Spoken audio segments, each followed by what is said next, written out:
గడచిన కాలం తిరిగి రాదుగా, రేపటి దారిలో వెలుగు లేదుగా, బదులే లేని ప్రశ్నగా ఎటువైపు కదలలేనుగా.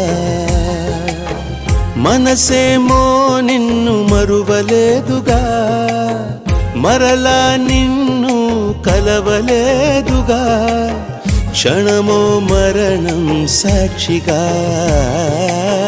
బతికున్నాను శ్వాసగా. మౌనమైన